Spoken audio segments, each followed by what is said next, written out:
Production support for award-winning News 6 has come from Whirlpool Corporation's Finley Division, working to make your life a little easier. Additional support has come from the Northwest Ohio Educational Technology Foundation and from this public television station.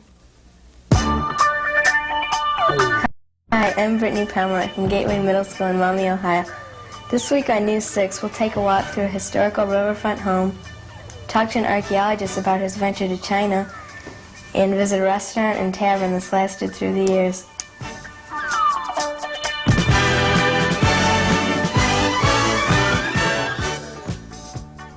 Hi, and welcome to News 6. I'm TJ Mitchell from Gateway Middle School in Maumee, Ohio. Here with our first story is Sarah Makita. Some have called the Chadwick Inn one of Maumee's most endearing buildings. The inn was once a stagecoach stop, and guests have included a radio Daniel Webster and the 19th President Rutherford B. Hayes. Mr. Hoodlick, I know this building has a lot of history, but what was the inn like when it was first built?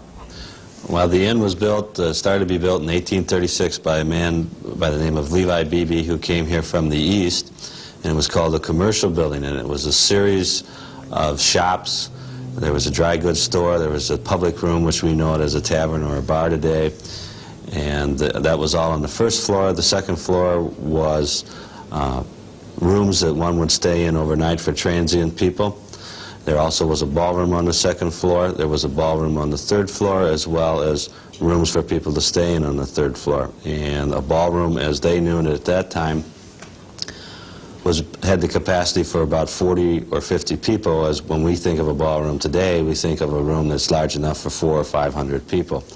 So it actually was built to be the center of attention and the center of attraction for the city of Maumee. Why did you decide to buy the inn and restore it? Well, my wife and I, we started out in the catering business. We had a feel and a love for older buildings. Our home, where we lived before moving to Maumee, was built in the Civil War. Once we came upon this building, we looked at it. We fell in love with it. We could see things that other people couldn't see. A lot of people said that we were crazy for taking the building because it was in need of a lot of work. It had sat empty for 2 years, and we just could vision things that we wanted to do, and we took a stab at it. What do you use the inn for now? The inn now is used for a restaurant and a tavern on the first floor. The second floor is used as a banquet facility, and eventually we would like to take the third floor and restore it to 6 rooms for overnight staying, a bed and breakfast type operation. And basically what we're trying to do is take the building back and use it to what it originally was used for, so it has some historical significance. And in doing so, we do this through doing some research, as well as working with the Maumee Valley Historical Society and the Ohio Historical Society, so that we can take it back to what it originally was. Thank you for talking to us about the Chadwick Inn.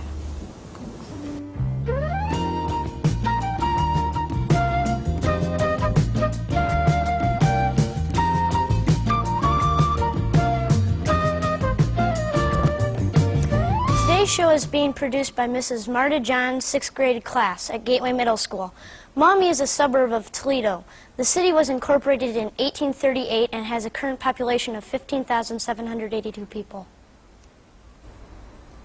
Digging into the past is something a lot of people find very boring, but we met a man who finds it very interesting.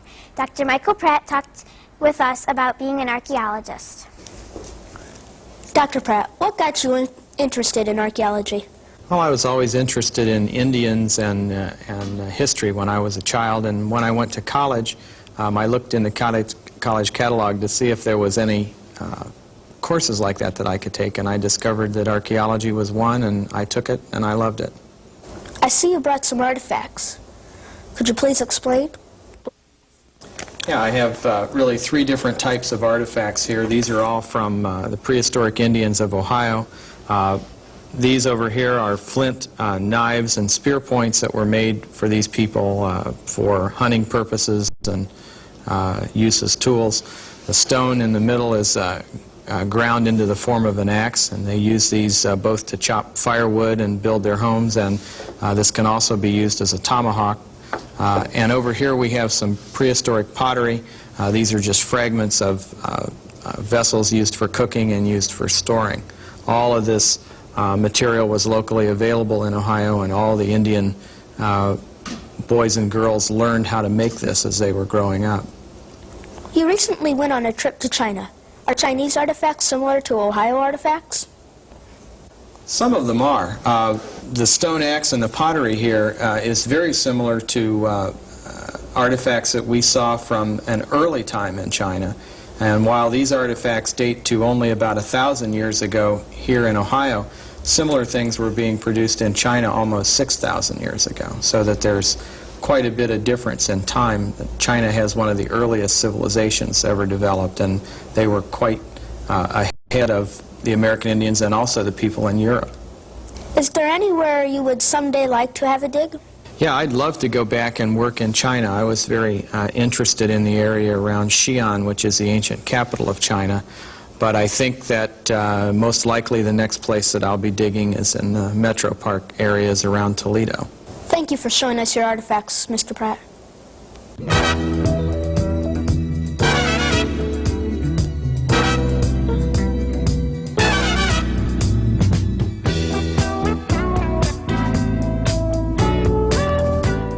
The Wolcott House is one of our city's treasured landmarks.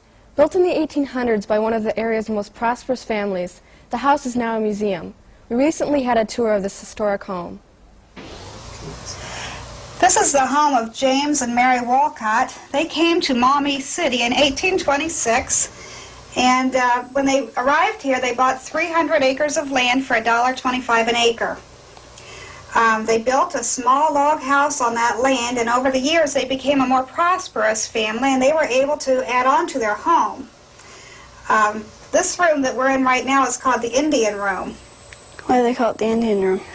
They call it the Indian Room because Mrs. Wolcott was half Indian. Her mother was an Indian lady and her father was an American soldier. She was always very fond of her Indian heritage, and she let everyone in town know that Indians were always welcome in her home. They would be able to get food and clothing and medical supplies, anything that they needed right here in this room. So we call this the Indian Room. This is Judge Wolcott's office. James Wolcott used this desk while he was conducting his business. The portrait above the mantel is James Wolcott as a young man. James became one of the first mayors of Maumee, and he had 2 steamships built on the river right in front of the house, and he used those steamships to import products from the east. This is one of the bedrooms here at the Wolcott house. The bed that you see here belonged to the Wolcott family. It's been here in the house for years and years.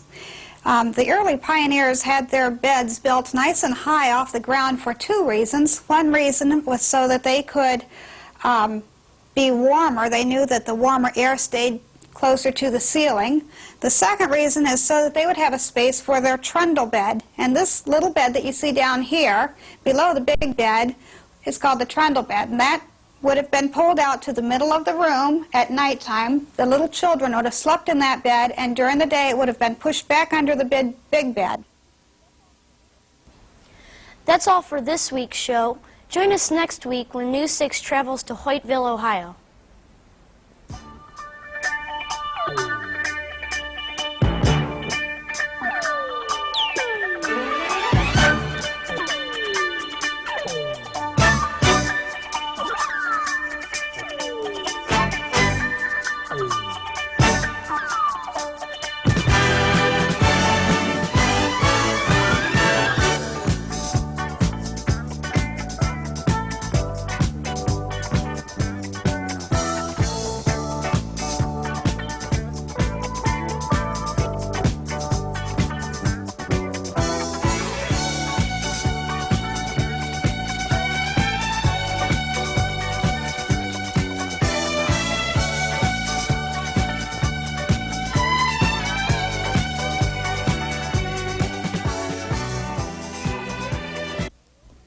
Production support for award-winning News 6 has come from Whirlpool Corporation's Finley Division, working to make your life a little easier. Additional support has come from the Northwest Ohio Educational Technology Foundation and from this public television station.